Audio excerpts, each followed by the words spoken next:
que, por favor, todo mundo desligue seus microfones, porque aí fica só o Alessandro, a Regina, né? E eu aqui. E a Regina é bem pouquinho, Alessandro.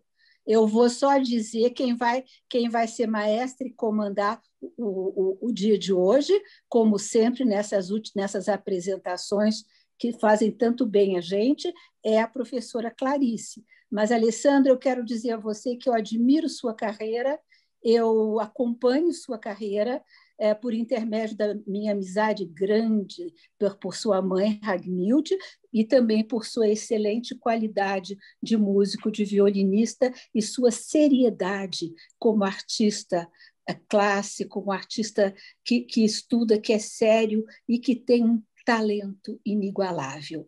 Então, é esse moço, porque ele é um moço, esse rapaz tão bom, tão estudioso, tão elogiado pela crítica, que nós vamos ter a oportunidade de conversar hoje.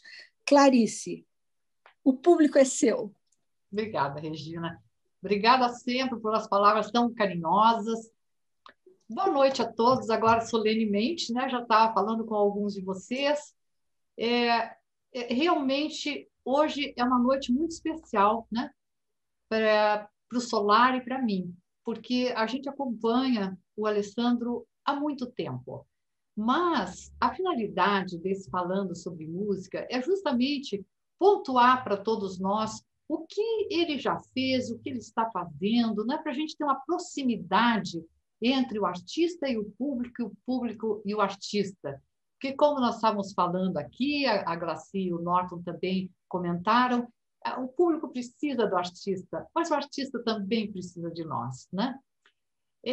O Borgomaneiro, né, o Alessandro, eu gosto e sempre falo, né, que bananeira não dá coquinho, né? Então, o Alessandro nasceu de um casal apaixonado por música, né?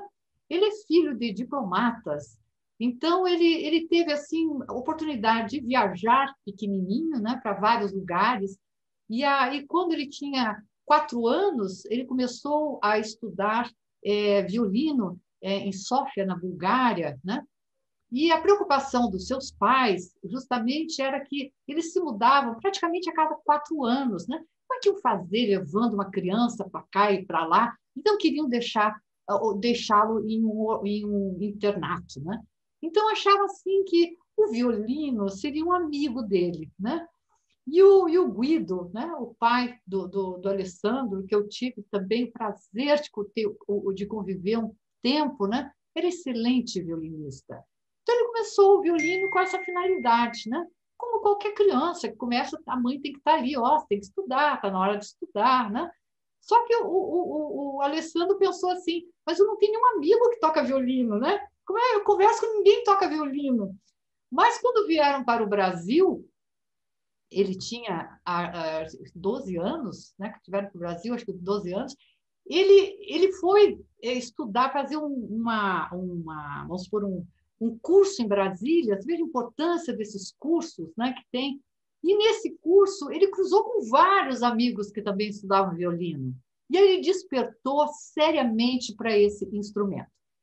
Eu antes de falar com o Alessandro, porque é muito importante que vocês também conversem com ele hoje, mas eu gostaria só de passar um pouquinho, muitos de vocês já sabem da trajetória de Alessandro, mas eu vou passar um pouquinho para vocês terem ideia ou recordar da importância desse músico que está presente hoje aí no nosso Falando sobre Música. Então, eu vou compartilhar aqui primeiro. O Alessandro, ele nasceu em Roma, né? Italiano, né? Lógico, e teve uma vida de grandes viagens pelo mundo, né? Então, aqui nós temos eu coloquei aqui o slide dele, né? Com essa foto, que foi a foto que vocês receberam, né, na divulgação de hoje, e que fez um furor, viu, Alessandro? As pessoas diziam assim, ele é casado, que homem lindo. Eu falei, ele é lindo, mas ele é lindo inteiro, né? E aqui Nós temos uma foto também do Alessandro, que nós vamos conversar hoje, que ele também, pelo grande conhecimento que ele tem do violino e toda a cultura musical que ele também começou a fazer um pouco regência. Quero falar com ele sobre isso, se ele vai continuar, ou se foi um período, né? E o Alessandro ele viajou por absolutamente inúmeros lugares no mundo. Então, eu vou pontuar aqui, rapidamente, porque o importante é falar com ele, alguns lugares, né? Então, ele teve aqui China, Japão, Itália, Finlândia, Escócia, Áustria, França, Alemanha, Austrália, Equador, Portugal, Argentina, Rússia, Chile, Estados Unidos, Uruguai, Canadá, Brasil, né?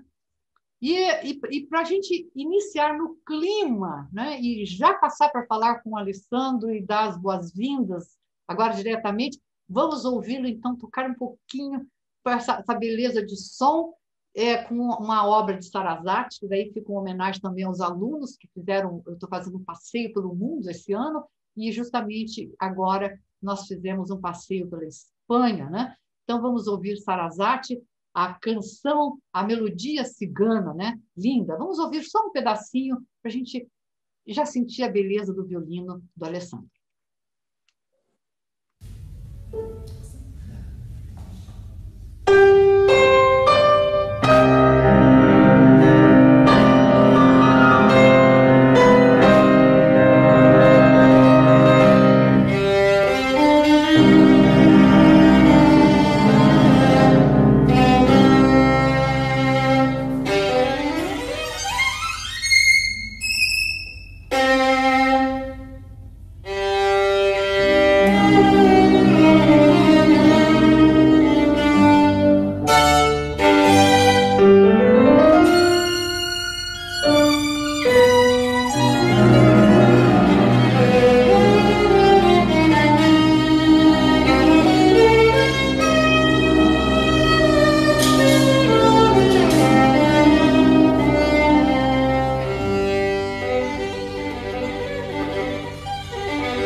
Interromper essa maravilha. Mas agora vamos falar com o Alessandro. Alessandro, muito, mas muito bem-vindo nesse Falando sobre Música. A palavra é tua agora. Boa noite. Boa noite a todos. É um grande prazer estar aqui com vocês, poder conversar um pouco sobre música nesses tempos difíceis que estamos passando. Queria agradecer muito as palavras da querida Regina de introdução. Muito obrigado pelas simpáticas e queridas palavras. Boa noite a todos. Vi pessoas conhecidas, Norton e Glaci, queridos amigos de longa data. Vi minha mãe que está aí também e vários amigos de infância. Então, é um grande prazer estar aqui e poder conversar com você. Então, Alessandro, você sabe que eu, vendo o teu currículo, né, que é um currículo imenso, pela tua trajetória que você fez pelo mundo, né? Você foi solista em diversas orquestras, né, pelo mundo, fez estreias mundiais, né? E nessas estreias mundiais não conseguiu entrar aqui, hoje por problemas lá, porque ele mora numa chácara, o Jaime Zenamon, né? Que você fez 2 estreias mundiais, concerto para violino e sonata Retratos para Violino e Violão, né? Mas eu queria que você conversasse um pouquinho comigo o seguinte: como é que foi essa trajetória toda tua internacional, tocando grandes nomes, mas se tornando, vamos dizer, um italiano brasileiro, né? Porque você tem o coração no Brasil. um grande intérprete da nossa música brasileira? Olha, isso com certeza foi o fato de eu morar aqui no Brasil, né? De eu ter tido desde a minha infância, esse contato muito forte com o país, né? E no meu período de estudo na Europa, era interessante até, quando eu encontrava as pessoas e me perguntavam de onde eu vinha, eu sempre falava que eu vinha do Brasil. E aí, quando eu conversava mais, eu falava, não, nasci na Itália, meus pais são italianos, mas eu cresci no Brasil. Então, a minha ligação com o Brasil sempre foi muito forte. E todo o período que eu morei na Europa, como estudante, depois na vida profissional, foram 14 anos ao todo, eu sempre pensei em voltar para o Brasil um dia, né? Era uma ideia que eu sempre tinha nesse período que eu morava lá. Tanto é que eu consegui concretizar essa ideia em 98, né? Que eu vim para cá, voltei para cá. Mas isso sempre foi uma coisa. Então, justamente essa ligação muito forte com o país se deve não só por causa da localização geográfica, mas se deve muito também pela cultura do país, pela vivência do país, pelas coisas que eu vivenciei aqui. E a cultura brasileira de música, e não só a clássica, mas a música popular, foi muito forte, né? Então, criou uma raiz muito grande em mim, e principalmente no período que eu morava na Europa, na Alemanha e na Áustria, isso foi muito forte, essa ligação cultural com o Brasil, que sempre me fazia voltar para esse país. Então, foi um passo normal ir atrás da música erudita composta para o meu instrumento e interpretá-la com toda certeza. Foi sempre um prazer muito grande de trabalhar com isso. Alessandro, você começou a estudar assim violino muito cedo lá na Europa, né? Quando você era bem pequenininho, né? Isso. E aí depois, quando você foi ao Rio de Janeiro também estudar, e depois você, com em torno de 16 anos, por aí, 17, você foi para a Europa daí estudar em vários grandes centros lá, né? Em Salzburg, também em Berlim, né? Isso. Não, talvez seria interessante fazer um apanhado dessa primeira fase. Você citou no começo dessa nossa conversa essa história do Festival de Brasília, que realmente foi um marco para mim. Eu vim para o Brasil com 7 anos de idade, em 74, final de 74, que meus pais se mudaram para Curitiba. E aí eu tive aula, fui aluno como todos os violinistas da minha geração, e um pouco assim, fui aluno da Hildegard Martins, Sobol Martins, que ela tinha uma grande classe de violino, e eu tocava na Orquestra Juvenil da Universidade Federal do Paraná, que existe até hoje, que virou a Orquestra Filarmônica da Universidade Federal do Paraná. E foi realmente ali que a gente começou a ter uma grande amizade com todas as pessoas da orquestra. E eram jovens de várias idades. Eu era o mais novo na época, eu tinha 10 anos, 78 que eu entrei nessa orquestra, então eu tinha 10 anos de idade. E o Festival de Brasília, que eu fui pela primeira vez, foi em 82, com essa turma toda que tocava na Juvenil. Então, quem foi nesse festival? O Alexandre Klein, estava nesse festival como aluno, o Jamil Barque, o Marcos Dan, que é meu grande amigo até hoje, e vários, o China, que faleceu, infelizmente, anos atrás, o grande flautista, e o Roberto Domingos, que é o pianista que está em Karlsruhe. Então, vários assim, alunos, éramos todos alunos jovens, e fomos estudar, fazer o curso de Brasília, que naquela época era um mês. E eu lembro que eu tinha 13 anos, ia fazer 14 anos em abril, era em janeiro, e eu fiquei abismado de ver tanta gente fazendo música. Eram 1.000 alunos do Festival de Brasília, a gente ficava em alojamentos, e eu fiquei abismado em ver tanta gente fazendo música ao mesmo tempo, e tocando em orquestras, e música de câmara. E foi minha primeira experiência assim de verdade com a música. E não só a música em si, mas as amizades e essa parte social que eu fiz através da música. Eu tenho amigos até hoje em dia desse festival de 82. Né? Aí, quando eu voltei, inclusive, minha mãe fala, quando eu voltei para Curitiba, desse festival de Brasília, foi a primeira vez que minha mãe não precisou mais me obrigar a estudar, porque eu já tinha, até os 13 anos, eu preferia jogar futebol, aquelas coisas de criança, de jovens, adolescentes, assim, e a partir daquele me deu um gás, assim, eu vi a importância que a música tem, e foi aí que deu aquela semente, começou realmente a brotar, de eu realmente começar a estudar, gostando, querendo cada vez mais, e sem sentir aquela obrigação. Né? Aí o tempo eu era aluno da Neildo, e pouco tempo depois o Paulo Bozizio começou a dar aula em Curitiba, aí eu virei aluno dele, e isso, a coisa foi sempre subindo, né? E aí, o interesse.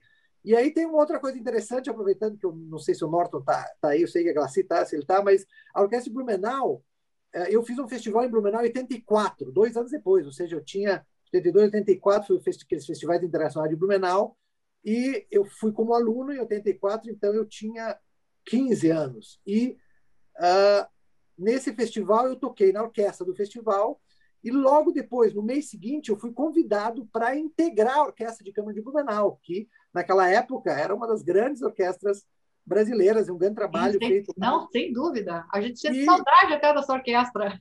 e eu, com 15, 16 anos, comecei a ganhar meu primeiro dinheirinho, porque eu vinha de Curitiba com toda essa turma, eu era o mais novo, e eu vinha com toda essa turma, ia para Blumenau ensaiar e fazer turnê. Então eu comecei a ver o que é esse negócio de fazer concertos, gravar discos, na época nem tinha CD, era o LP. Então eu tive uma experiência musical tão enriquecedora numa idade jovem que também foi uma coisa que me incentivou muito a fazer música, né? Então essa experiência da Orquestra de Blumenau, e acho que eu falei isso com o Norton há algum tempo atrás, que foi uma coisa para mim muito enriquecedora. Os grandes solistas que a orquestra acompanhava, Ingrid Hebler, Boris Belk, Maurício André, o Rampal, esses grandes solistas que viam que eu conhecia só de disco, de vinil, então eu estava vendo ao vivo, eu estava acompanhando eles, o início da carreira do Menezes, do Antônio Menezes. Então, para mim, foi uma grande experiência, uma grande motivação para justamente continuar nesse caminho. E o motivo de ter ido para a Europa, eu aí já tinha 15, 16 anos, eu fiquei na Orquestra Blumenau de 84 até 87, final de 86, e em 86 eu me mudei para a Europa para estudar violino, fazer o curso de bacharelado em violino em Berlim. Aí eu me mudei para Berlim. E aí entra uma outra figura importante também, que você citou, que é o Jaime Zenamon, excelente violonista, grande compositor e grandíssimo amigo da família, que me conhece desde pequeno, que ele morava em Berlim, era professor de violão lá, e ele me ofereceu a casa. Então, quando eu cheguei em Berlim, eu fiquei hospedado na casa dele umas 2 semanas, e ele me ajudou a me inserir um pouco, e me ajudou muito nas primeiras semanas lá em Berlim. Então, isso são coisas que a gente sempre lembra e guarda com muito carinho, com certeza. E aí começou a minha vida lá. Eu fui com 18 anos para Berlim para estudar, e isso foi aí o início praticamente dessa fase aí europeia. Mas eu tenho muitas lembranças dessa fase brasileira, e aí, junto com a Orquestra de Blumenau, também eu toquei no primeiro ano da Orquestra Sinfônica do Paraná, primeiro ano de existência da orquestra. Eu fui convidado, fiz uma prova, fui convidado para tocar e passei um ano lá tocando. Então, as minhas primeiras sinfonias de Beethoven que eu toquei inteiras, as primeiras grandes sinfonias de Schubert, Beethoven, Brahms, foi nesse ano. E a primeira vez que eu toquei um concerto romântico como solista também, graças ao Osvaldo Colarusso, que tem até uma história curiosa que eu vou contar para todos vocês. E em 85 foi o primeiro ano da Orquestra Sinfônica do Paraná, e veio um solista do Rio tocar o concerto de Max Bruch, Michel Bessler, excelente violinista vivo ainda hoje no Rio, foi convidado para tocar o concerto de Max Bruch para a Orquestra Sinfônica do Paraná. E Osvaldo sabia que eu estava estudando esse concerto com o Bozizio naquela época, e ele me perguntou: você não quer tocar o concerto no ensaio? Enquanto o solista está no Rio, não vem, a orquestra vai ensaiar, então você toca no ensaio, assim como aqueles lutadores de boxe que tem os sparring, né, para lutar com eles antes da luta principal. E aí eu, com o maior prazer, claro, eu fui, ensaiei com a orquestra, e o ensaio foi muito bom. E o Osvaldo aí me convidou para tocar o concerto depois, no final do ano, como solista com a orquestra. Que beleza. Então foi outra grande lembrança, e grande estímulo, e grande empurrão assim que eu tive também em Curitiba. Então foi uma fase assim que eu tenho lembranças excelentes, com todas as limitações. Depois do Paulo Bozizio eu não dava mais aula em Curitiba, eu tive que ir para o Rio para ter aula com ele, e esse foi um dos motivos também de fazer o bacharelado fora do Brasil. Então, mas eu guardo assim umas lembranças maravilhosas dessa época, da Orquestra Sinfônica do Paraná, da Orquestra de Blumenau, dessas pessoas todas ajudando nesse sonho que eu tinha de me tornar um violinista. Alessandro, você se expressa super bem, né? como um bom italiano, porque pode ser brasileiro, mas tem teus pais italianos, né? Então, veja, e a Hag e o Guido, a gente acompanha muito, né, pela amizade de muito carinho que nós temos e sempre tivemos pelos seus pais, né? E músicos, apreciadores de música, né? Teu pai também tocava muito bem violino. Eu queria também que você falasse um pouquinho, porque a Hag participou de um curta-metragem, né? E esse curta-metragem você tem uma participação importante ali também, né? Tocando, eu acho que a Chacona de Bar, né? E, Isso. e ele foi premiadíssimo, porque esse curta-metragem, na realidade, eles foram na casa da Hag, tudo que eles são colecionadores, né? Mas o propósito maior daí, para quem foi lá, achou a Hag muito interessante, porque a Hag é muito interessante, né? É uma pessoa excepcional. E aí, ele então fez um curta com a Hag por um presente que ela deu para o seu pai de 80 anos, ovos de dinossauro. Então, esse curta-metragem se chama Ovos de Dinossauro na Sala de Estar. E é fabuloso, ele foi super premiado. Mas eu achei tão bonito, porque você tocando a Chacona de Bach nesse premiado curta-metragem, né, foi justamente a obra com que a Ragnar se encantou pelo teu pai, né? Que ela pediu para ele tocar a Chacona de Bach, e ele falou, eu toco sim, eu toco, e tocou, que é dificílima, né? E você faz essa Chacona de Bach. Fala um pouquinho desse episódio aí, tão premiado da família de vocês. Não, esse curta-metragem foi assim uma história interessante, curiosa e um acaso, né? Porque saiu numa reportagem no jornal sobre esses ovos de dinossauro que tinham chegado na coleção do meu pai e fizeram uma reportagem sobre a coleção toda e focaram uma foto nesses ovos de dinossauro.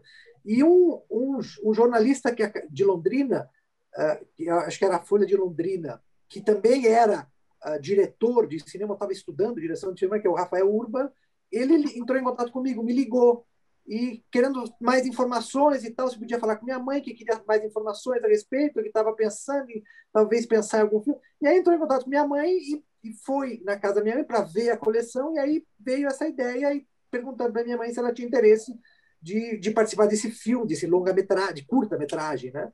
E aí eles foram bolando a história de acordo com as histórias da minha mãe, que minha mãe começou a contar todas as histórias dela, tanto da coleção, do meu pai, da vivência delas fora e a vinda para o Brasil e tal. E aí foi nascendo, o curta-metragem nasceu, a história toda nasceu assim. Né? E eu só toquei a trilha sonora do filme. Só tocou a trilha sonora. É uma maravilha. Agora, é uma família muito interessante, sabe? Eu sinto até hoje saudade do teu pai e tenho carinho a Hag, sabe? Muito grande por ela e por você. Agora, Alessandro, a tua trajetória de vida, assim, que você tocou em tantos países, né? Você teve tantos maestros importantes, né? Entre os grandes maestros que você teve atuando junto, tem o Norton Morozovich, né? Que está aqui nos assistindo, nos dando prazer de estar aqui assistindo, né? Você tem uma trajetória de violino, assim, impressionante, porque o teu pai tocava muito bem violino, né? Eu tive a oportunidade de ouvi-lo, né, tocar. A Ragnar é uma apreciadora fantástica da música, né? E você nasceu nesse meio, né? Assim, de uma certa forma, até assim, bem exigente, né, musicalmente falando, né? E isso foi muito cedo estudar na Europa, e hoje mora em Goiânia. Me fala um pouquinho de você hoje. O que você está fazendo hoje? Eu soube que a última vez que você foi se apresentar, antes da pandemia, foi para tocar na Sala Cecília Meirelles, né, no Rio de Janeiro, né? E que é o templo, né, da nossa música. E nós chegando na Sala Cecília Meirelles, houve aquela pandemia, que, por sinal, agora você vai passando tudo, você vai tocar no Templo da Música aqui no Paraná, que é o Auditório Regina Casile. Já é uma promessa nossa, né? Então, me conte um pouco da desilusão que você teve, que a Ragnar foi até o Rio para te ouvir, né? Não, isso praticamente teria sido o meu último concerto. Era dia 15 de março, vai fazer um ano daqui a pouco, 15 de março do ano passado. Eu tinha sido convidado para tocar o concerto de Beethoven na abertura da temporada dos festejamentos de Beethoven na Sala Cecília Meirelles. Uhum. E aí eu fui para o Rio ensaiar com a orquestra. O concerto era domingo de manhã, eu fui para o Rio na quarta para ensaiar sexta e sábado. E aí eu ensaiei sexta e sábado com a orquestra, e sábado à tarde a gente fica sabendo que o concerto foi cancelado, né? Que foi baixado o decreto, e as primeiras coisas que fecharam tudo, assim, né?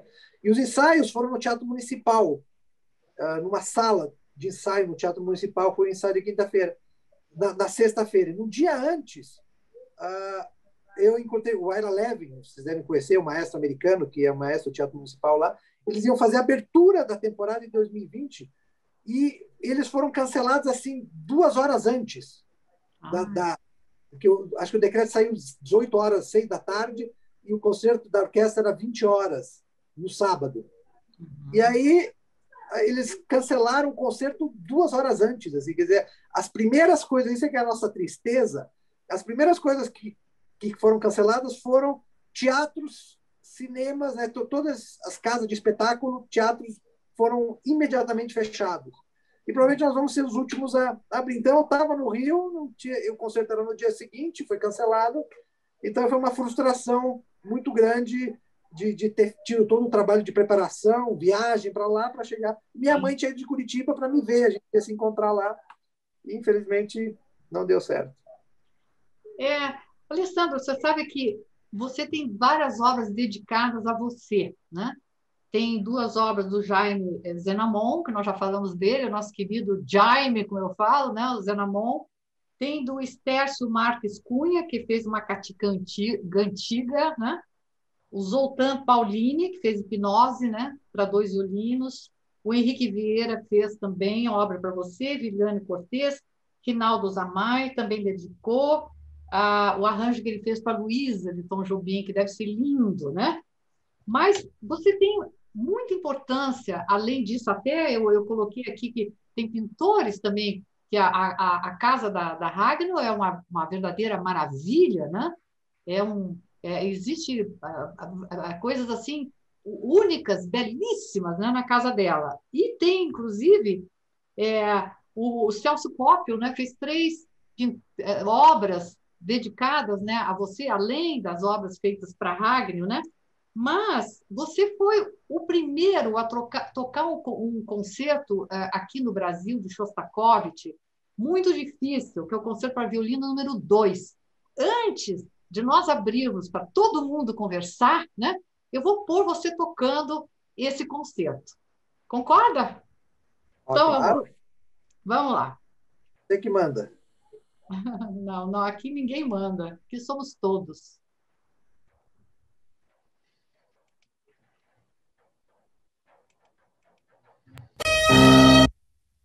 Não, essa aqui é esse aqui.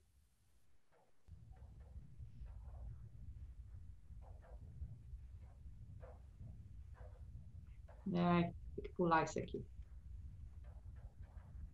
Pulei demais. Só um minutinho. Minha emoção está me fazendo atrapalhar. Aqui.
essa obra, né, foi a primeira vez que foi tocada aqui no Brasil, né? Foi com o teu solo, né? E você toca diversas áreas da música, do período romântico, moderno, e muita música brasileira. Você incentiva muito a música brasileira, né, Alessandro? Isso, sem dúvida. Falando sobre esse conceito de Shostakovich, Shostakovich, esse grande gênio da direção russa do século XX, ele compôs 2 concertos para violino, número 1 e número 2. O número 1 é muito tocado, e o número 2 é estranhamente pouco tocado, mesmo na Europa e nos Estados Unidos. E no Brasil, eu estudei esse concerto na Europa, na época de estudante, e quando eu vim para o Brasil, quando o San Jorge assumiu a Orquestra Sinfônica do Paraná, ele me convidou para tocar um concerto. E eu tinha estudado esse concerto na época de estudante, e falei, por que nós não tocamos o concerto de Shostakovich 2? Que eu sei que é um concerto que é pouco tocado, mas não sabia que não tinha sido tocado no Brasil.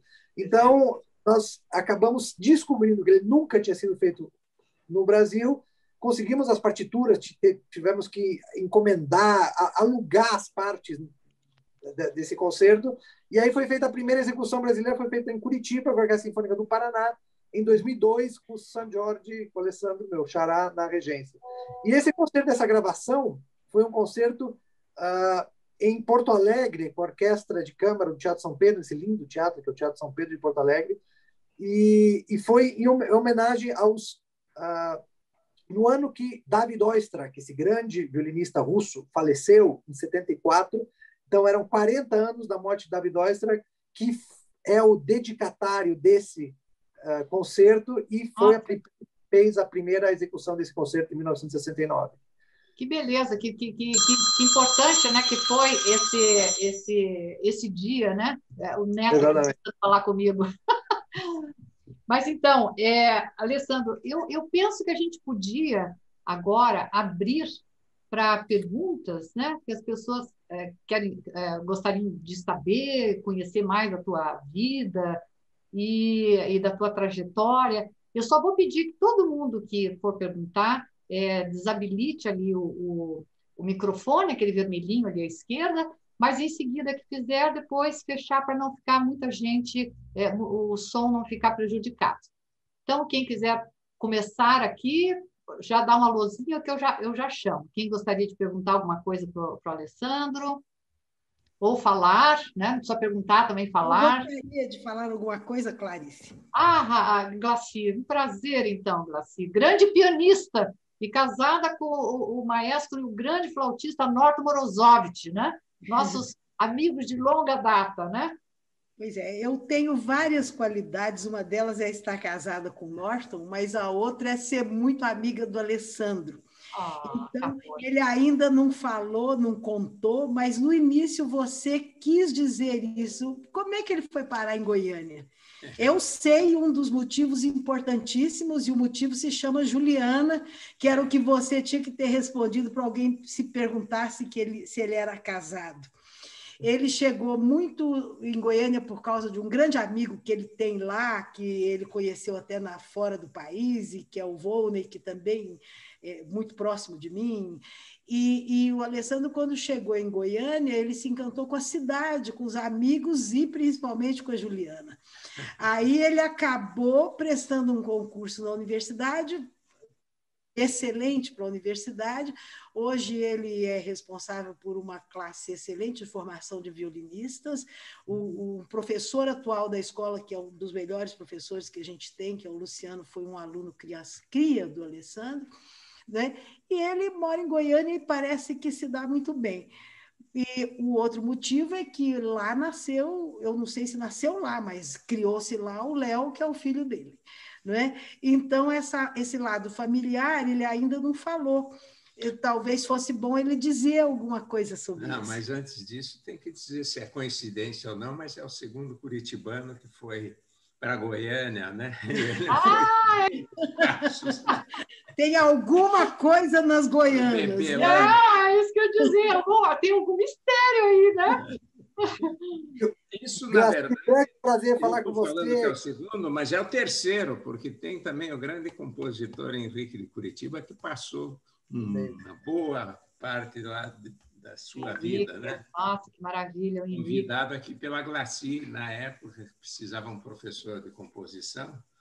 Então, tem esse lado curitibano lá, né, na Federal de Goiás, né, que é uma escola muito importante de música. Exatamente. Grande prazer falar com você, Glaci. Grande prazer te ver, Norton. E é verdade.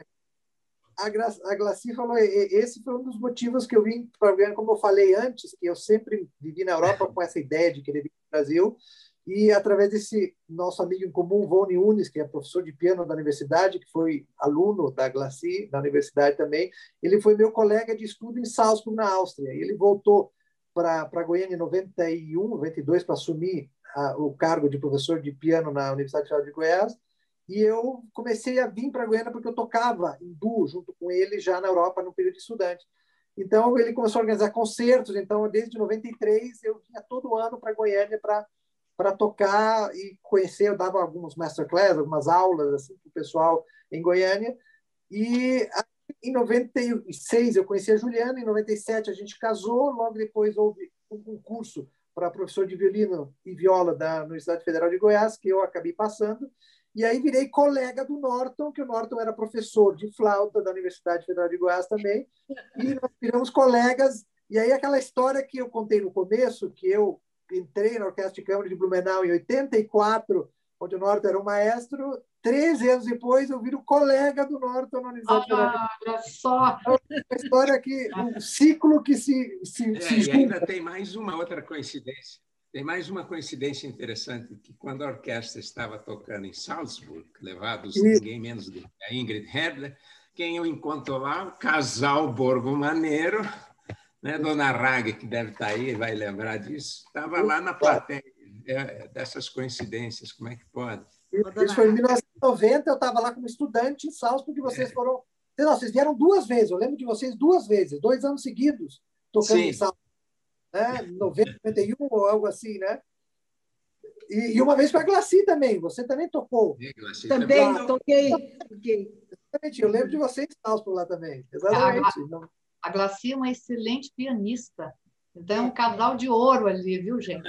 Eu achei só interessante, porque falar da carreira do Alessandro é bom, ele falou muito bem, né? Mas eu acho importante essa parte sentimental que o levou para Goiânia e mostra que o país é tão grande e tem tantas sedes, tantos pontos que fazem música boa, e a escola de música lá da UFG é uma escola forte. E o Alessandro integrou essa equipe com muita força, com muito dedo. Então, eu agradeço a Curitiba pelos dois, pelo Alessandro e pelo Norton também, viu, Clarice? Que amor, Graci. E Ragnar, você gostaria de falar, você que é a mãe, né, desse grande violinista, esse grande músico, né, porque ele também, às vezes, também é maestro, né? Pois eu quero falar sobre isso também, a tua função aí também como maestro, né? Assim como o Norton, né, um flautista espetacular. Eu me lembro que eu ouvi o Norton tocar com o Rampal, né, aqui em Curitiba, que era um dos maiores flautistas, né, do mundo, e hoje é um excelente maestro, né? Aliás, família talentosíssima, né, os Morozovich, né? Mas eu quero, Ragnar, fala um pouquinho do teu filho. Não, você me está ouvindo? Estamos ouvindo. Não, justamente a minha grande sorte é que hoje ele é adulto e maduro, como tudo isso. A minha grande sorte é que é meu grande amigo, como a minha nora é minha grande amiga em tudo. E essa é a minha grande sorte agora que estou sozinha praticamente em Curitiba. Quer dizer, eu tenho não sozinha porque tenho um monte de amigos aqui. É verdade. Você é uma pessoa especial, assim, porque a Ragnar ajuda e incentiva músicos há anos, né? É uma grande personalidade aqui em Curitiba, né? Te admiramos muito e eu gosto muito de você, Ragnar. Mas voltando, Alessandro, vamos voltar lá. Quando você fez essa tua trajetória também como maestro e como um grande professor, né? Porque hoje você tem, além de ser um violinista já consagrado, né, na história brasileira, você também é um professor excepcional, né? Que está lapidando grandes talentos. Me fale um pouquinho disso. Olha, essa experiência de didática, eu tenho que ser sincero que eu desenvolvi e aprendi fazendo, né? Meu estudo na Europa foi muito mais ligado à performance, né? Quer dizer, eu tocar música de câmara, orquestra, então foi um estudo muito dedicado a esse lado assim. Eu tinha pouquíssima experiência de dar aula antes de vir para o Brasil. Eu tinha dado algumas. Às vezes você vai tocar como solista com uma orquestra e algum músico da orquestra pede, posso tocar para você? Então, a minha experiência antes de entrar na universidade em Goiás era essa, de dar uma aula para alguém, dar uns conselhos para alguém, escutar alguém tocar e dar uns conselhos. E aí, quando eu entrei em Goiânia, em 97, ou seja, são quase 24 anos atrás, a classe de violino era muito pequena, muito rudimentar, o nível aqui era muito elementar ainda. Então, foi um trabalho que eu fui aprendendo junto com os alunos. Então, foi um trabalho em conjunto de ver as necessidades, aprender a trabalhar essas necessidades e, a partir daí, fazer um trabalho de base. E isso foi muito interessante, que eu também fui aprendendo muito com essa parte didática. E aí a coisa foi indo, foi fluindo, e principalmente depois de 5, 6 anos, começou a realmente vir mais alunos, os alunos começaram a aumentar a capacidade, a qualidade deles, e hoje, depois de tantos anos aí, eu tenho alunos netos, alunos de alunos que trabalham nas orquestras, que tem um colega, ex-aluno meu, que é colega meu de professor na Universidade Federal. Então, aí, obviamente, a coisa vai diluindo, né? E era interessante, naquela época, quando eu fui para Goiânia, eu era o único violinista com uma formação europeia, né? Uma formação no exterior. Hoje em dia, então, para estudar violino era só possível estudar comigo com essa formação. Hoje em dia tem vários violinistas excelentes dando aula em Goiânia. Então, isso é uma coisa excelente de uma cidade que você pode ter acesso a vários excelentes profissionais onde você pode aprender a tocar um instrumento. E isso foi uma coisa muito boa que se desenvolveu muito nesses anos todos. Mas esse desenvolvimento... Graças à Orquestra Filarmônica de Goiás agora. Eu ia falar isso, Ragnar, que esse desenvolvimento deve muito ao Alessandro, porque o Alessandro ele regeu, né, 2 orquestras lá, e a Orquestra Filarmônica lá de Goiás, deve muito a ele todo esse aperfeiçoamento técnico e até uma projeção nacional, né, que a orquestra teve nas suas mãos, né? A orquestra é uma longa história, mas, assim, resumindo, eu fiquei na frente, eu fui convidado para ficar na frente de uma orquestra, dessa Orquestra Filarmônica, que tinha um outro nome antes, a Orquestra de Câmara Goiáses, que era a orquestra do Estado, mas eles fizeram uma orquestra pequena, porque tinha poucos músicos, tinha poucos recursos. Então, de 2003 a 2008, eu fiquei na frente dessa orquestra, mas os recursos e o nível da orquestra era muito fraco. Então, as dificuldades, o salário de R$700, R$800, que mesmo para a época era muito pouco. Então, era um trabalho que eu praticamente fazia tudo. Eu fazia todos os concertos, porque não tinha dinheiro para contratar maestro convidado ou solista convidado. Então, eu tinha que encontrar um programa, um repertório que a orquestra conseguisse tocar bem. Então, a gente fazia um concerto por mês, um repertório acessível tecnicamente para a orquestra e, ao mesmo tempo, interessante para o público assistir.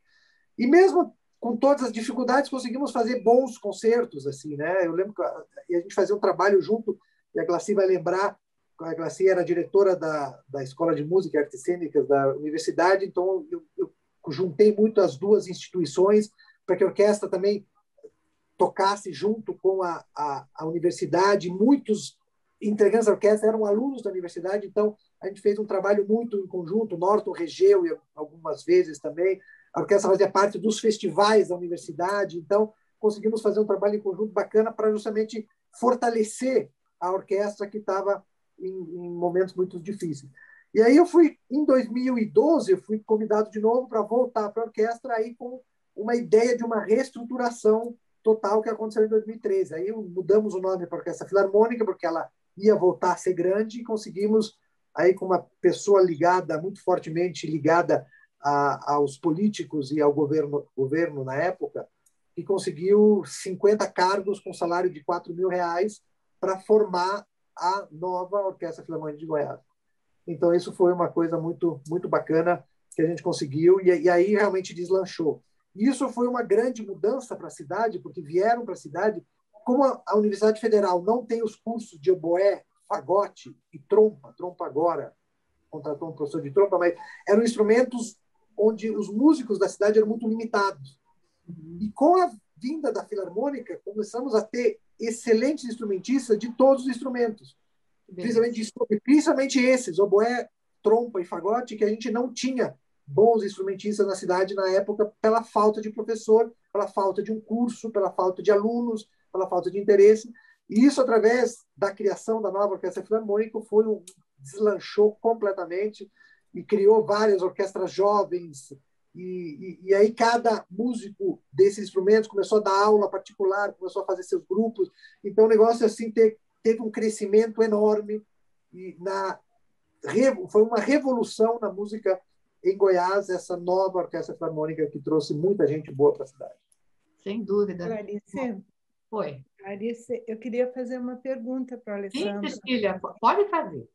Alessandro, eu fico muito orgulhosa com a tua performance aqui no Brasil, com a carreira que você construiu. Eu acho tudo isso fantástico. Mas ficou uma curiosidade minha.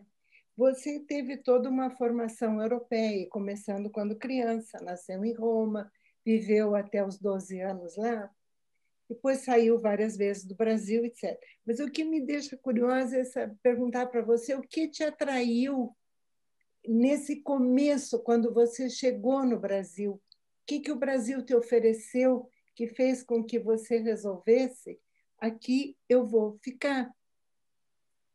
Olha, eu acho foi uma coisa muito de toda a família. Meus pais também adoravam o Brasil, sempre gostaram demais do Brasil. Então, a nossa vida, e pelo que eu lembro da minha infância, era uma infância muito boa aqui. E quando meus pais, em 1980, decidiram comprar essa casa onde minha mãe mora até hoje, e foi o momento que eles decidiram que Brasil, se eles tivessem que mudar para um outro país a trabalho, mas eles voltariam para o Brasil para ter a vida de aposentado no Brasil. E era uma decisão natural de todos nós. E eu lembro que eles me perguntaram isso na minha adolescência, se eu também gostaria de viver no Brasil e tal, e eu falei que sim, que eu me sentia super bem, eu tive uma infância maravilhosa, e tenho lembranças muito boas até hoje em dia. Então, foi uma coisa atualmente natural tomar essa decisão de ficar no Brasil. Tanto é que eu estudava numa escola americana justamente com essa possibilidade do meu pai ser transferido para um outro país. Pelo menos eu mantinha a mesma escola americana. E nesse ano, em 81, decidimos, e a escola americana não era reconhecida no Brasil, era só até o 9º ano reconhecida no Brasil. Então, se eu fizesse mais anos na escola americana, eu não podia fazer um vestibular no Brasil, não podia fazer uma universidade no Brasil. Então, nesse ano, decidimos trocar minha escola de uma escola americana para a escola brasileira. E aí eu fui estudar no Santa Maria, na época era na frente do Guaíra, ali, o Santa Maria, o Colégio Marista, e aí eu mudei para a escola brasileira para justamente poder fazer Universidade do Brasil, se era a minha vontade naquela época, que eu não sabia o que eu ia fazer, com 14 anos, aí eu fiz o 2º grau, o ensino médio, numa escola brasileira. Então, era uma coisa completamente natural essa vontade de toda a família seguir morando no Brasil. E você já tinha ouvido antes falarem do Brasil com esse entusiasmo? Quando você chegou aqui, já tinha um background de Brasil na sua cabecinha? Não, eu não tinha anos.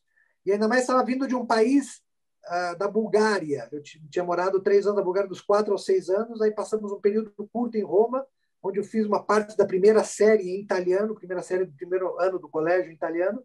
E aí a gente veio para o Brasil. Eu não tinha a mínima ideia. Com 7 anos, acho que ainda mais naquela época, que a informação era tudo mais difícil, eu não tinha a mínima ideia do que era o Brasil, assim, né? Mas eu lembro que as lembranças são... E eu lembro que eu aprendi a língua muito rápido. Meu pai já falava português, porque tinha morado no Brasil anos anteriores, tempos passados, e eu lembro que eu aprendi o português muito rápido. E eu não lembro que não tive muito problema de adaptação, pelo menos não. E é essa grande lembrança de toda a família ser uma coisa óbvia de querer ficar no Brasil definitivamente. Eu acho que é um caso de amor com o Brasil, porque até a forma de você se expressar é um português lindo e sem sotaque, nenhum sotaque, é brasileiro mesmo. É verdade. Isso até me espantou, ele não tem nenhum sotaque. Ninguém diz que não é brasileiro, que foi criado parte da vida fora do Brasil, né? Fala como brasileiro nato. É verdade. É que eu vim muito cedo para o Brasil, né? Então acho que isso fez a grande diferença de aprender a língua com 7, 8 anos, aprende ela muito mais rapidamente. Né? Mas tem gente que não aprende. Tem gente que mantém aquele sotaque da língua natal, né? E você não tem. Você conseguiu... Provavelmente você fala várias línguas, eu deduzo isso. E a pessoa daí já tem facilidade. Quando fala uma, fala 2, 3, né? A Ragnilde fala 6 idiomas e o Borgomaneiro, o pai, falava também 6 idiomas, mas perfeito, sem sotaque nenhum, né? Então, Verdade. é impressionante. E você, Alessandro, você chegou a desenvolver essa quantidade aí de idiomas dos pais, porque também eles moraram em diversos lugares? Eu sempre falava com meu pai em italiano, que minha mãe em alemão. Aí, inglês, na escola, eu sempre fiz escola americana, então, o inglês também de pequeno. Então, quando eu vim para o Brasil, eu falava todos esses idiomas já, né? E o português foi mais um idioma. E eu ainda falava o búlgaro, que eu morei nesses 2 anos na Bulgária, eu aprendi a falar o búlgaro e eu traduzia, quando minha mãe ia sair para fazer compras, eu traduzia para minha mãe, fazer como que minha mãe não falava búlgaro. E só que o búlgaro, infelizmente, eu esqueci, né? Eu não tive nenhuma continuidade na língua. Eu sei algumas palavras, algumas frases, mas, infelizmente, é uma língua que eu não domino mais. E aí aprendi a falar o espanhol também. Então, no fundo, eu falo 5 línguas. Isso facilita muito, né? Gente, está aberta a perguntas. Quem quiser perguntar, pode. Alessandro, Regina Casilo, queria fazer uma pergunta a você. Você falou das orquestras, falou dos músicos que você formou e que estão sendo formados em Goiânia. Ao mesmo tempo, a Cleci falou desse país, desse Brasil, que tem... Cada estado tem seus valores, tem suas orquestras, algumas sinfônicas, outras filarmônicas, o Paraná, Minas. Quer dizer, não é só o eixo Rio-São Paulo, Brasília. Hoje em dia, o Brasil tem muitos lugares que formam excelentes músicos.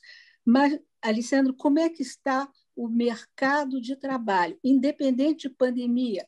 Pandemia, vamos considerar um estado de exceção, que é o que a gente está vivendo. Mas como é que está o mercado de trabalho para esses músicos excepcionais no nosso país? Excelente pergunta, Regina. Olha, é uma pergunta muito, muito boa. E, obviamente, vamos deixar essa pandemia do lado, porque né, como base. Né?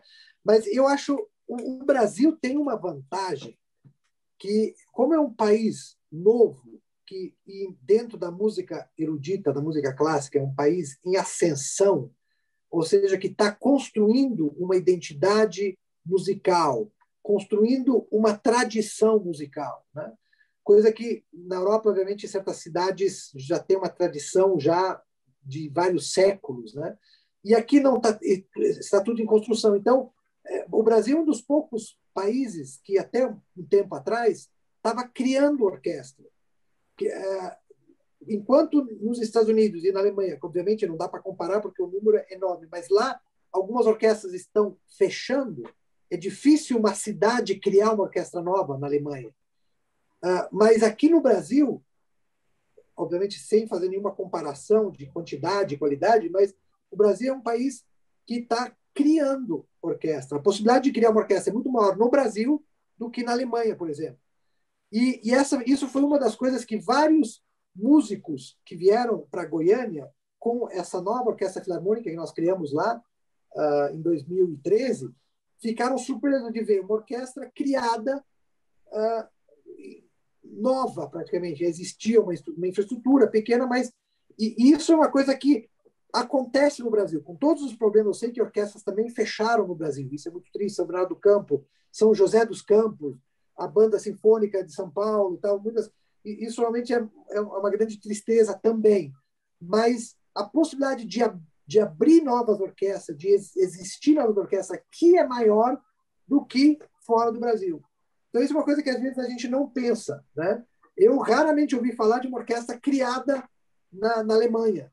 É óbvio, lá existe um monte de orquestras, cada cidade tem a sua orquestra, mas a gente ouve falar orquestras que fecham lá também, orquestras que se fundem, porque não tem mais como ter uma cidade pequena, ter 2, 3 orquestras, então as orquestras se fundem. Na Itália, eu não ouço falar de orquestras criadas na Itália. Bem pelo contrário, orquestras que fecham, orquestras que acabam, né?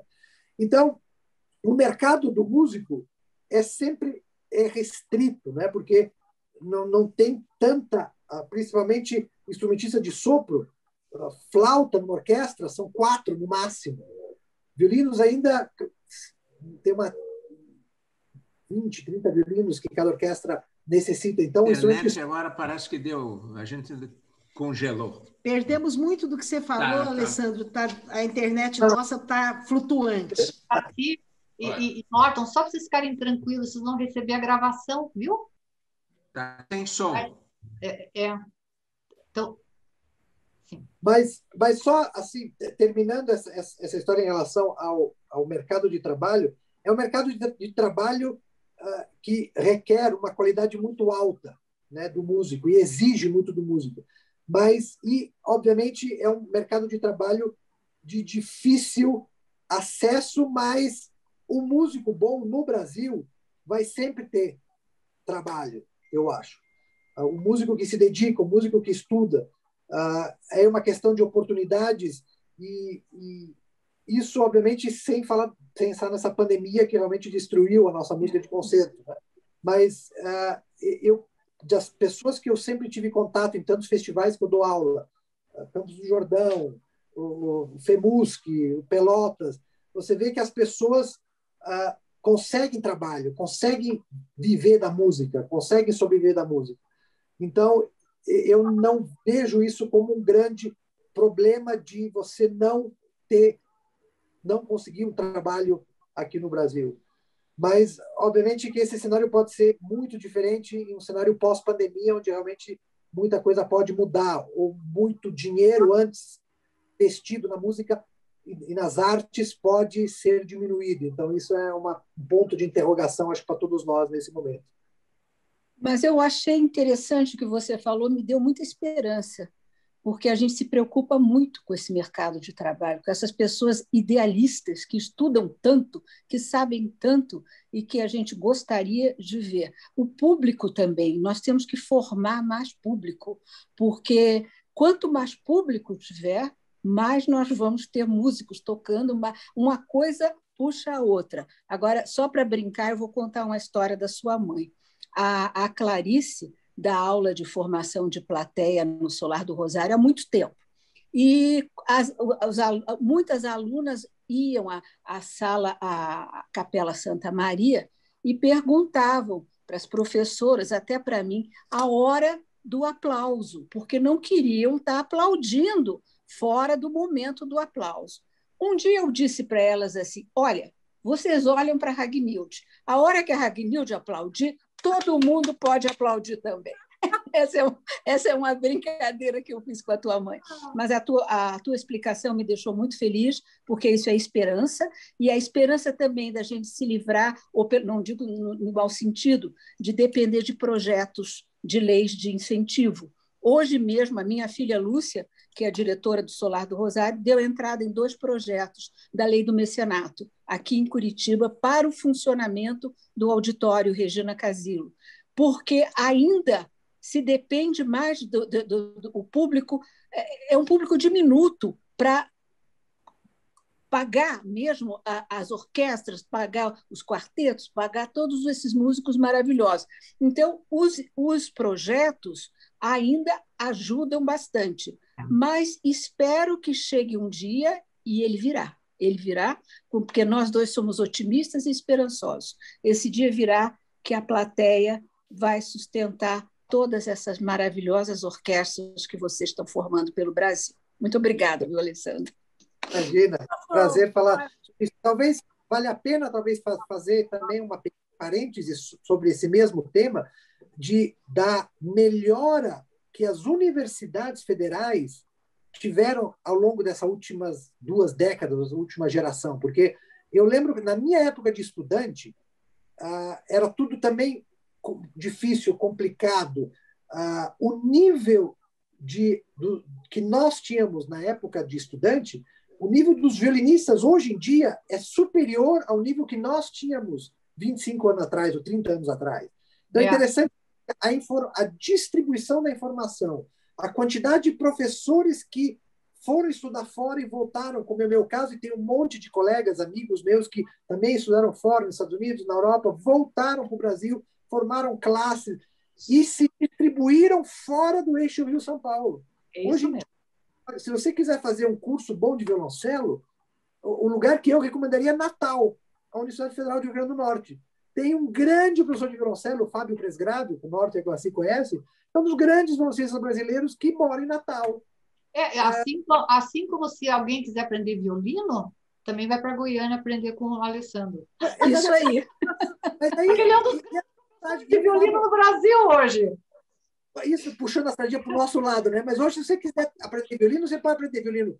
Rio São Paulo, na minha época, era o único lugar que você podia aprender a tocar violino, onde tinham professores com um nível, uma escola europeia, com um nível assim diferenciado. Hoje em dia, você pode estudar violino. Tá, você citou Goiânia, você pode ir para Cuiabá, tem o Oliver Yatsugafo, que também morou em Curitiba, que é professor lá. Em Florianópolis tem o Titon, que é nosso também, de Curitiba, que é um excelente professor de violino. Porto Alegre. Campinas. A Unicamp, o Doniran, que é um excelente professor de violino lá. Salvador, com Alexandre Casado, João Pessoa. Sabe? Tem um monte. Hoje em dia você distribui isso, uma coisa que não tinha 20 anos atrás. E a Glaci, com certeza, pode falar isso também. 20, 30 anos atrás, era muito mais difícil. Tinha Goiânia, que tinha uma grande classe de piano e canto, né? Com a Belquis, com você. E aí cada lugar tinha uma coisa que se destacava. Hoje em dia, se destacam em todos, né? E isso é muito bom. A melhora das universidades federais brasileiras na área da música, e nós estamos falando dessa área, foi enorme o crescimento que elas tiveram. Ai, que bom. Que bom. E eu gostaria muito de falar uma coisa. A música deveria também ser transmitida para as mídias. Quando eu vivi em Itália há mais de 50 anos, teve na televisão também pouco música, transmitida poucos concertos de música clássica. E o público era pouco. Mas, quando eles ofereceram concertos na televisão, aumentou também o público nos concertos. É isso que falta tanto aqui no Brasil, que as televisões não transmitem música clássica. Nas rádios também, os poucos transmissões de rádio que tinham a música vão fechados. Com a Rússia não fala mais, e outros também. Isso precisamos fazer muita força que isso comece a fazer. E nesse momento vai ser mais público também nos concertos. A Ana Cláudia também levantou o dedo, quer falar? Você quer responder isso ou a Ana Cláudia quer fazer uma pergunta? Não, rapidamente, complementando o que a senhora acabou de falar, além de aparecer nas mídias, a dificuldade que eu vejo também é não existir aulas de música nas nossas escolas, né? Isso também, para despertar, né? Para despertar essa vontade das crianças, dos adolescentes conhecerem música, porque poucas famílias têm acesso à música clássica e vão incentivar a música clássica. Era só uma complementação. Muito bom, Ana Cláudia. Eu posso também complementar isso, sem dúvida. Tanto que minha mãe falou, como a Ana Cláudia, sem dúvida. É uma questão de você dar oportunidade. E, no fundo, isso vale para todas as áreas, infelizmente, no nosso mal administrado país. Mas na nossa área, você tem que dar oportunidade para as pessoas conhecerem a música, conhecerem esse mundo mágico.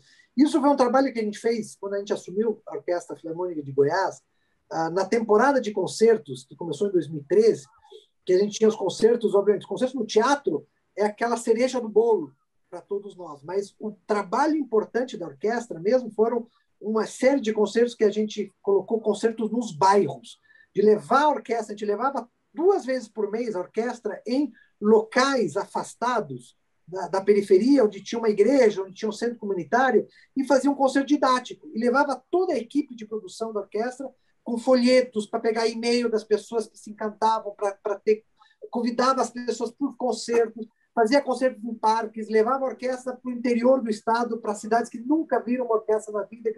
Então, essa é a maneira de você também formar público, também dar oportunidade para as pessoas conhecerem esse mundo mágico que é a música clássica, né? Então, toda a orquestra deveria fazer esse tipo de trabalho, principalmente no nosso país, que é fundamental para divulgar essa grande arte que é a música. Verdade. Concordo 100% com o que você disse, né? Abrir as oportunidades, né? Abrir as oportunidades de todos ouvirem, né? Estou vendo aqui também a Fabiola, né? A Fabiola Akel, né? Ela tem uma orquestra feminina, né? É a orquestra do Auditório Regina Casilo. Não sei se você quer falar alguma coisinha, Fabiola, daí tem que desmarcar, tirar ali liberar o som. Estava esperando poder falar. Quero dar uma boa noite para o Alessandro, faz anos que eu não vejo, nós éramos colegas aqui em Curitiba, eu era mais nova, só para dizer assim, né? Então é o seguinte, eu gostei muito de ouvir ele falar, já no começo já achei lindo ele lembrar da Dona Hildegard. A gente teve uma grande professora aqui em Curitiba, que não é lembrada, ela tem... Não se fala muito na Dona Hildegard, e é graças a ela que tudo aconteceu em Curitiba. Né? A Dona Hildegard tem um local, um lugar, ela merece um lugar de destaque, assim, sabe? Que a gente lembre muito ela. E fico muito feliz quando a gente vê pessoas como o Alessandro, que está num momento bacana da carreira dele, mencionar a Dona Hildegard. Eu acho respeitoso, e ele subiu, assim, admiro o Alessandro, e hoje ele subiu mais uns 10 pontos no meu conceito por ter lembrado, a primeira pessoa que ele falou foi na Dona Hildegard. E até a Regina estava comentando que hoje a Lúcia fazendo projetos, e quero parabenizar a Lúcia pela garra dela, e o Alessandro também. A gente sabe a luta que é a gente levar a cultura num país tão carente de tanto, né? De tanta coisa, enfim. Meus parabéns, e estou adorando a aula, estou adorando ouvir o Alessandro falar, e meu abraço para você, Alessandro, e muito sucesso, viu? E a Orquestra Ladies Ensemble, a qual eu sou diretor, um projeto lindo, que eu estou há 10 anos, né? 11 já, foi 11, ano que vem é 12 anos, Clarice. Esse ano o Artson que fala que 2020 não existiu, mas infelizmente existiu, né? E quero convidá-lo para vir conhecer o projeto Ladies Ensemble aqui no Auditório Regina Casilo, né? Nós somos... Bom, agora você fala das ladies, porque você que é a outra grande... minha grande parceira nessa história. Um abraço, Alessandro, Regina, Clarice, a todos que estão aí ouvindo. Fabiola, realmente eu deveria ter dito que um dos projetos foi a Orquestra Ladies Ensemble, que você é uma guerreira, a orquestra de mulheres, e não quero me alongar, mas o Solar do Rosário tem um projeto que chama-se Ônibus Palco, e o outro que chama Ônibus Museu. Nós temos 2 ônibus que durante 2 anos circularam pela periferia, pelas escolas da periferia, levando o ônibus palco, levou música, e inclusive as ladies participaram muito. Clarice deu aula para as crianças, e os olhinhos das crianças brilhavam nessas escolas e levavam também a comunidade local. Esse projeto Ônibus Palco, eu gostaria que ele fosse mais conhecido. E o Ônibus Museu também é um lindo projeto que está levando museus virtuais e algumas outras características de museus para a informação das crianças. Então, nós estamos na luta, todos nós. O que eu senti agora, ouvindo o Alessandro, ouvindo a Fabíola, ouvindo a Clarice, foi essa sinergia, essa confraria, que eu agradeço muito também ao Norton e a Glaci, que está entrando também, porque realmente hoje eu estou muito comovida. Clarice, muito obrigada. Alessandro, obrigada. Fabíola. Vamos à luta, gente. Então, eu queria... já falo com você, Alessandro. Eu queria só dizer o seguinte, que hoje é um dia emocionante mesmo, Regina, porque nós estamos aqui reunidos com grandes músicos, né? Que podem estar morando fora, mas têm o seu coração aqui no Paraná, mas são internacionais, né? Verdade. E nós temos aqui também a Fabíola, que acabou de falar, né? Vai ser a nossa próxima entrevistada mês que vem, né? Que nós deixamos, porque aí a gente tem toda a comemoração do mês da mulher, então vamos fazer a entrevista com a Fabíola, que vai ser muito interessante. Alessandro, o nosso tempo já está assim meio estourando, mas eu não quero cortar nenhum assunto importante. Eu te cortei agora ali, violentamente, quando você estava tão animado para falar. Pode falar. Não, eu só queria agradecer a Fabíola, faz muitos anos que a gente não se encontra, agradecer pelas palavras dela, e eu lembro, obviamente, a gente é de, acho que uma geração, ela, como falou, é mais nova do que eu, de uma geração, ela veio depois, e realmente é muito importante a gente lembrar das nossas raízes, e a dona Hildegard realmente tem uma importância enorme na vida de todos nós. Eu acho que você também foi aluna da dona Hildegard, né, Fabíola? E ela... Fui aluna dela. Todos nós fomos alunos, quer dizer, todo mundo que estudou violino dos anos 60 até os anos 90, em 30 anos, foi aluno da dona Hildegard. Recentemente eu estava falando com a Carolina Klima, né, Paulo, o Winston, que são mais novos do que eu.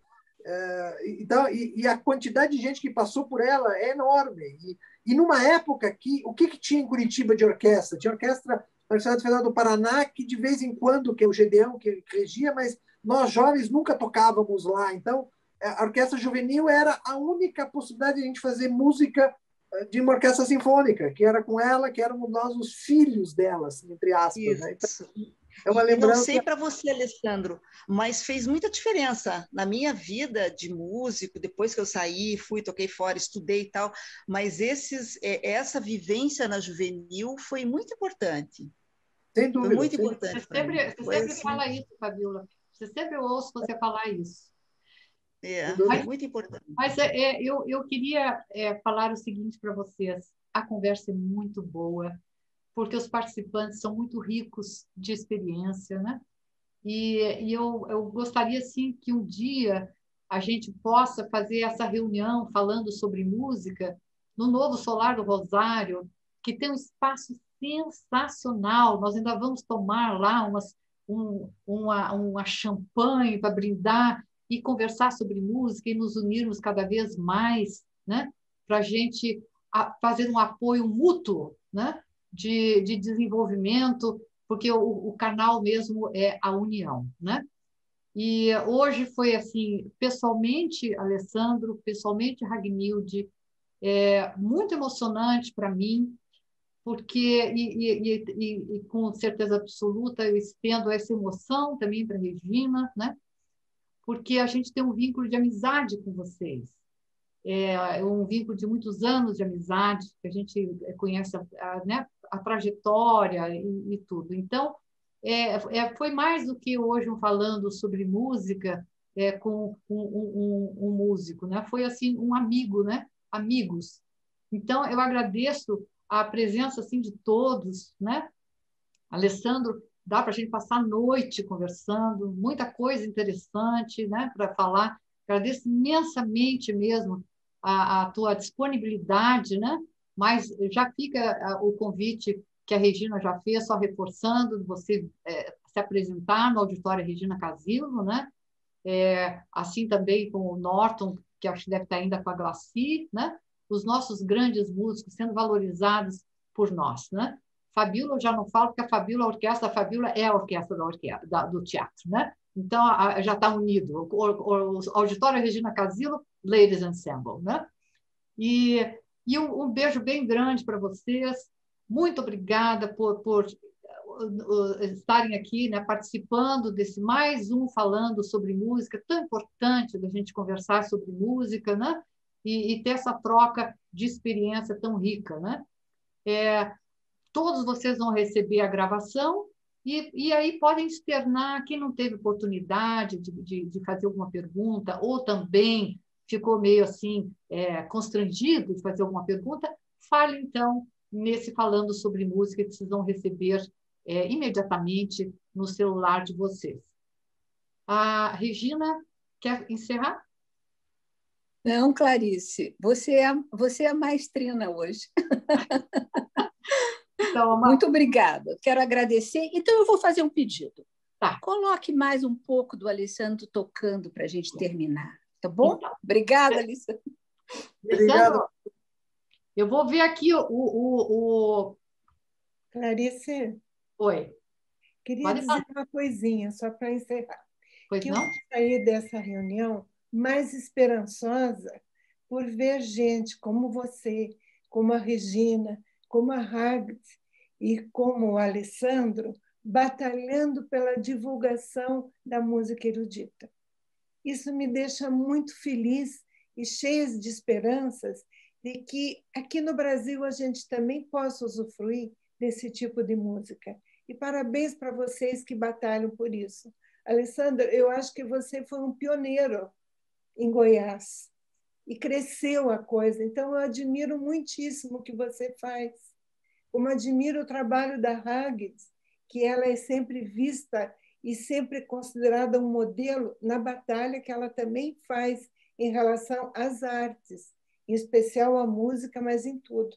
Parabéns para vocês, gente. Eu não podia deixar de falar isso. Para você, Clarice, para a Regina, aquela outra jovem da orquestra eu não conheço, mas parabéns também. Parabéns para o Norton Taglassi, que eu também conheci há muito tempo e foi muito bom revê-los. Um abraço para todos vocês. Vamos ouvir o Alessandro, então? Vamos. Obrigada, Cecília, pelas palavras. E essa jovem que você não conhecia, fundadora da orquestra Ladies Ensemble. Pois é, chique isso. Então, é uma orquestra maravilhosa, só de mulher. Então, vamos para ouvi-la. Alessandro, eu vou pôr, eu não sei se você quer que eu ponha esse ou você quer que coloque o Sarasate. O que você quiser. Ai, que dúvida. Então, eu vou pôr essa aqui, que é uma belíssima apresentação. Brasileiro, Marlos Nobre, né? E tem um solo inicial do Alessandro muito bonito. Isso foi com a orquestra da Geórgia, um concerto em Malta, na ilha de Malta. Olha, que beleza. Que show. Vamos lá.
que interromper no meio dessa frase, né?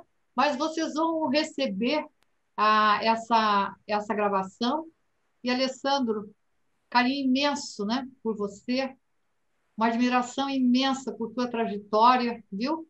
Por tudo que você está fazendo, não só na tua carreira de grande virtuose, mas também como um dos melhores professores hoje de violino do Brasil, né? Não pôde estar presente hoje por uma questão de um compromisso inadiável, o maestro Colarusso, que é um excelente admirador seu, que justificou isso, mas eu vou enviar a gravação do programa para ele. E agradeço a presença de todos, né? Nesse mais um Falando sobre Música. Aguardo vocês, então, na próxima semana, no próximo mês, que teremos, então, a Fabiola Bach, né? Que tem também uma trajetória linda. Ragnilde, muito obrigada também por teu carinho, viu? E de passar, agradeço a presença de todos vocês. Viva a música, né? E até o mês que vem. Alessandro, um beijo aí para a família. Não fala mais. Tá sem áudio. Obrigado, Clarice. Foi um grande prazer participar desse programa e conversar com vocês um pouco sobre música, que é sempre um prazer conversar. Desejo a todos seguros, fiquem bem e até uma próxima oportunidade. Obrigado. Até uma próxima oportunidade. Um beijo para todos. Muito obrigada. Boa noite. Beijo, obrigada. Boa noite. Obrigada, Cecília, por tua participação. Prazer conhecê-lo, Alessandro. Tchau, pessoal. Tchau, beijo. Sim, não, foi bem. Beijo. Ele falou muito bem, né? Sim, não, ele tem a facilidade de falar. Não, além de ter Boa noite, obrigada. Tchau, Jussara. Tchau. Boa noite. Agnilde, querida, boa noite. Boa noite. Até a próxima. Até. Tchau, Almara, a mãezinha. Boa noite. Manuelita, boa noite. Boa noite. Boa noite, Clarice. Boa noite, Manuelita. Tchau. Lilita. Até terça. Até, se Deus quiser. Até terça.